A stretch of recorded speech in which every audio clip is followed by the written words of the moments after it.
Kafamın içindeki senle konuşmaktan, kavga dövüş küfür kıyametle karışmaktan. Çok yorgunum, anlatmak anlaşmak değil ki. Ben hala senle uyanıyorum. Sen öyle misin ki?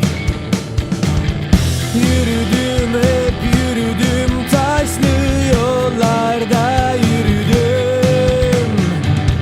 Elim eline değmez senin, kafam karışmaz. Yeter ki gel, düşündüm, hep düşündüm.